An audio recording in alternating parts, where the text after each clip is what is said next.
Hola, ¿cómo están? Bienvenidos nuevamente al podcast del profesor Ángel Rosa sobre actualidad política. Y bueno, pues antes de comenzar, además de agradecerles que siempre nos sigan estos videos, una nota de excusa porque hemos estado ausentes un par de días, tomando también un poco de descanso en el verano, pero eh, esta- este fin de semana que acaba de pasar ha sido de mucha actividad en los temas más importantes que van a afectar a Puerto Rico este cuatrienio. Y esta semana además nos vamos a ver muchas veces porque hay una vista pública, una audiencia del Congreso sobre el tema de ley promesa, Junta de Control Fiscal y dónde estamos casi 10 años después de la aprobación de esa ley, que es la que rige realmente las finanzas de Puerto Rico y toma las decisiones más importantes que tiene que hacer o que tiene que poner en vigor el gobierno de Puerto Rico. Y no podía ser en un contexto más importante como ese, que la política energética de la administración de Jennifer González haya hecho crisis este fin de semana. La semana pasada completa fue muy fuerte para el gobierno en términos de lo que han estado tratando de hacer. El Tribunal de Apelaciones detuvo la contratación de la generación portátil o adicional temporal que el gobierno de Puerto Rico había estado tratando de instalar para este verano, para evitar los apagones. El negociado de energía de Puerto Rico tuvo reparos sobre las explicaciones que la Autoridad de las Alianzas Público-Privadas le ha dado a algunos de los contratos que el gobierno ha estado proponiendo. Y la Junta de Control Fiscal, el último día de la semana laborable, le impidió o le paralizó al gobierno de Puerto Rico una renovación o una extensión de contrato a la empresa New Fortress Energy para el suplido de gas licuado para las instalaciones de generación de Puerto Rico, las que antes administraba la Autoridad de Energía Eléctrica y ahora administra una empresa privada subsidiaria de New Fortress Energy que se llama Genera PR. Eh, la Junta, en una extensa carta dirigida al ingeniero Josué Colón, director ejecutivo de la Autoridad de las Alianzas Público-Privadas, ex director de la Autoridad de Energía Eléctrica y zar de energía de Jennifer González, le hizo una lista realmente de fallas que la propuesta tenía. Entre otras, que los márgenes de ganancia de New Fortress, que es una empresa que está en aprietos financieros por sus otras operaciones internacionales, eh, van a obtener del negocio de suplido de gas en Puerto Rico. Básicamente le dijo que el análisis que había hecho el gobierno de Puerto Rico sobre ese contrato y su necesidad no servía, era una chapuza. Y lo puso al gobierno a básicamente ir de nuevo sobre esas mismas condiciones antes de dar el visto bueno al contrato. Bueno, ya de por sí eso es muy fuerte y va a tener unas repercusiones de atrasar, ¿no?, todo el calendario de trabajo que el gobierno de Puerto Rico y que Jennifer González han estado vendiéndole al país en términos de que este año se van a tomar las decisiones que van a minimizar la crisis energética en Puerto Rico. Pero en el fin de semana ha ocurrido algo inesperado e imperdonable. Y es que la empresa New Fortress, que estaba negociando esa extensión de contrato que la Junta paralizó, pero que tiene un contrato vigente para básicamente, como si fuera un monopolio, suplir el gas licuado a Puerto Rico, a la Autoridad de Energía Eléctrica, retiró de muelle, retiró de puerto una barcaza, un barco de gas que había llegado al puerto de San Juan para descargar el combustible que se va a utilizar en las plantas generatrices de San Juan, una de las principales del país, y la planta generatriz de Palo Seco en Cataño, otra de las principales plantas de generación eléctrica en Puerto Rico. Recuerden que esas plantas hoy día las corre una subsidiaria de New Fortress. El barco se había estado poniendo excusas para atracar y descargar el gas y finalmente en una comunicación entre Josué Colón y un ejecutivo de New Fortress se le informó al gobierno de Puerto Rico que el barco se iba, el barco no iba a descargar su cargamento de gas. Eso ha desatado una crisis porque al hacer esto, esta empresa pone en riesgo la generación de electricidad en Puerto Rico en el pico del verano y cuando entramos a la fase de mayor consumo de electricidad en todo el año, que son los meses de agosto y septiembre ya próximos.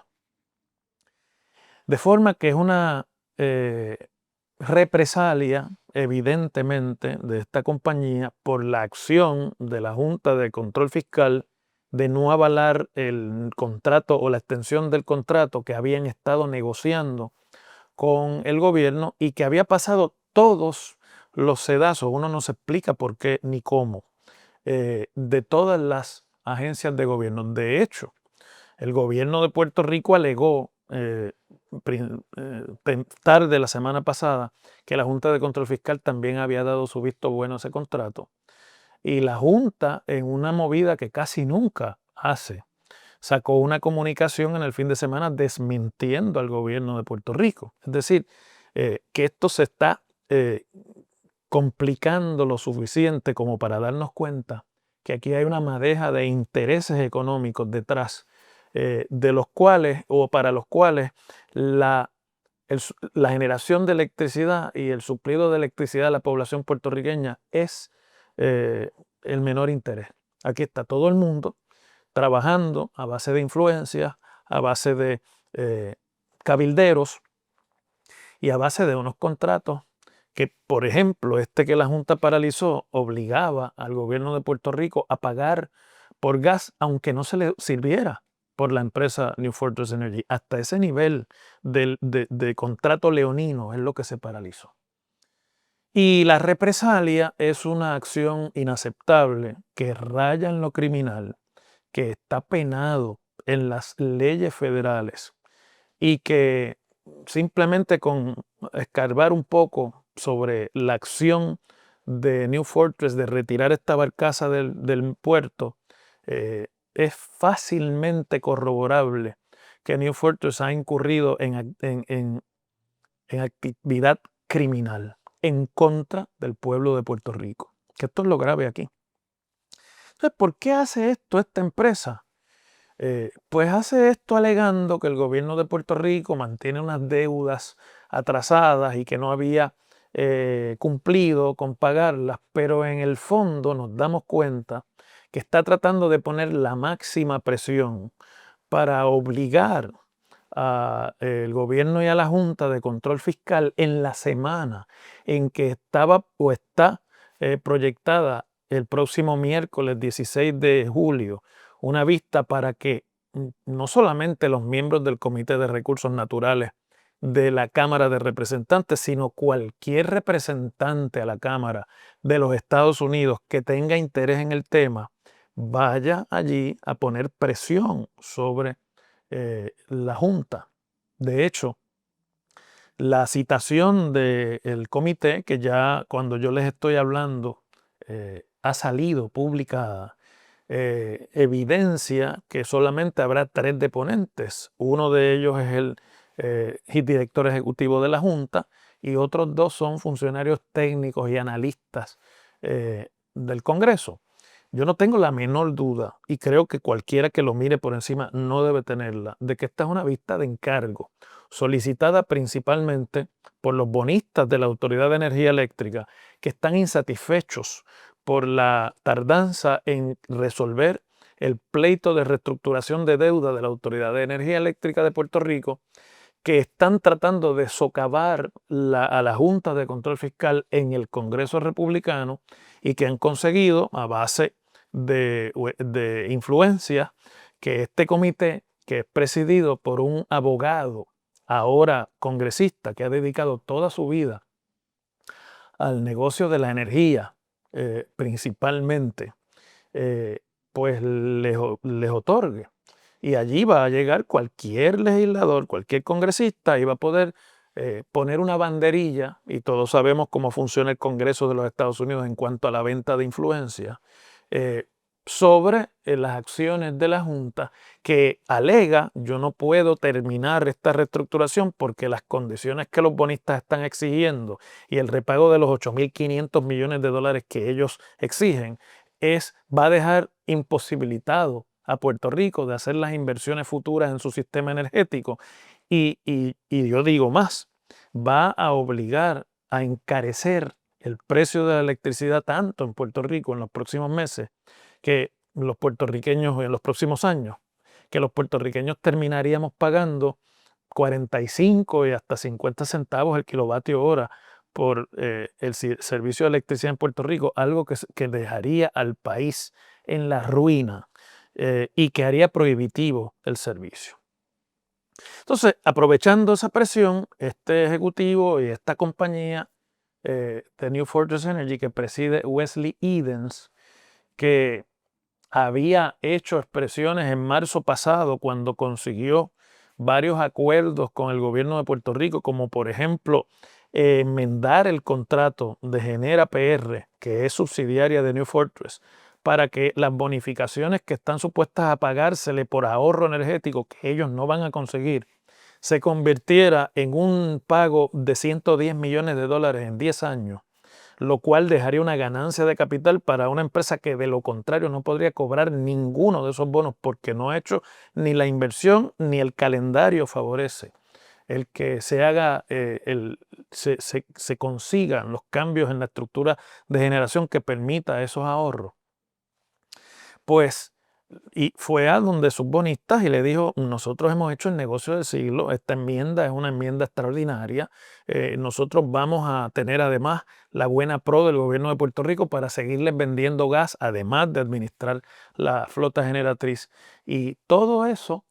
todas esas promesas que Wesley Edens, el CEO de New Fortress Energy, le hizo en marzo a sus accionistas, se han venido derrumbando en la medida en la que el negociado de energía ha puesto dudas sobre esa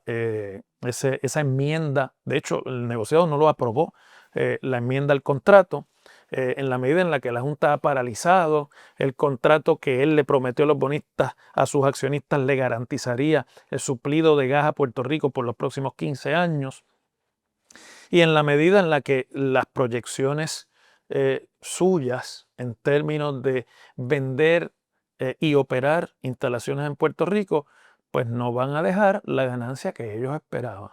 Por lo tanto, ha acudido a una acción de temeridad, que es lo mismo que decir mantener de rehén a la población puertorriqueña, no suplir el combustible necesario para la generación y obligar a que la empresa que ellos mismos poseen y que administra el sistema de generación comience a aplicar una generación deficiente y por lo tanto haya que recurrir a apagones durante todo el verano por incapacidad de generación por falta de combustible. O sea que pareciese que está todo fríamente calculado, pero en realidad es una acción de índole criminal. El gobierno de Puerto Rico no se puede dejar chantajear por esta empresa. Y si es necesario, no solamente debe suspender las negociaciones de contratos que pudieran darse en el futuro, sino que habría que encaminar los procesos para rescindir los contratos que estén vigentes en virtud de las actuaciones ultravires, contrarias al contrato vigente y a la ley que aparentemente esta compañía ha tomado. Pero sin embargo, le están dando un plazo de 24 horas a la compañía para que entregue el gas y para que se zanje esta crisis. Que yo lo puedo entender, después de todo, hay que tener una mente pragmática. El gas se necesita y hay que descargarlo lo antes posible. Lo más ofensivo de todo esto es que la empresa mantuvo la barcaza dando vueltas en el mar cerca de la costa de Puerto Rico, esperando que el gobierno de Puerto Rico entrara en una negociación a base de este tipo de presión y de chantaje que han ejercido en el fin de semana. Si ustedes me preguntan a mí, este incidente se ha convertido y debe ser la discusión principal de la audiencia congresional del próximo miércoles, porque es un incidente que ilustra como nadie se hubiese podido imaginar que a 2 días de una vista en el Congreso iba a poderse ilustrar cómo el pueblo de Puerto Rico ha sido capturado. El servicio de electricidad en Puerto Rico ha sido capturado y está controlado por una serie de intereses privados de los Estados Unidos a los que poco les importa que Puerto Rico pueda suplir un servicio de electricidad a precios razonables y que está todo el mundo detrás de su contrato y de su comisión. Y el Congreso debe entender cómo ha evolucionado la política pública que ellos han puesto en marcha en los últimos 10 años para Puerto Rico. La política energética de la que está siendo víctima el pueblo puertorriqueño. Y a mí me parece que dejar pasar la oportunidad para hacer que la opinión pública y la discusión pública en Washington sobre lo que está pasando en Puerto Rico finalmente se pueda entender con este incidente de este fin de semana sería un gran error. Así que me parece que los que están allí convocados y el director ejecutivo de la Junta sobre esto debieran hablar volúmenes, porque lo que es evidente es que alguien aquí descubrió cómo al pueblo de Puerto Rico se le está timando y se está planeando timársele, robársele, esa es la palabra, por los próximos 15 o 20 años. Y es interesante porque justamente en el momento que más energía eléctrica Puerto Rico va a demandar en todo el año, es cuando no la vamos a tener disponible, no porque estén fallando las máquinas, no porque haya un desastre natural, sino porque el monopolio privado al que le hemos entregado la generación eléctrica en Puerto Rico ha decidido chantajear al gobierno de Puerto Rico con el combustible para generar electricidad en Puerto Rico. Y debe ser además una gran lección de que no es aconsejable, como ha hecho el gobierno de Puerto Rico desde que Jennifer González llegó a la gobernación, poner todos los huevos en la canasta de un solo combustible, con este caso el gas licuado, y mucho menos si el suplido de ese combustible se le está entregando de forma monopolística a una empresa privada cuyos intereses no son los intereses del pueblo de Puerto Rico. Y que es el momento para declarar con valentía y si es necesario con fuerza que Puerto Rico tiene que diversificar sus formas de generar electricidad para que un incidente como el de esta barcaza no se pueda volver a repetir en manos de una empresa que para salvarse ella no le tiembla el pulso de tomar de rehén al pueblo de Puerto Rico. Seguimos mañana.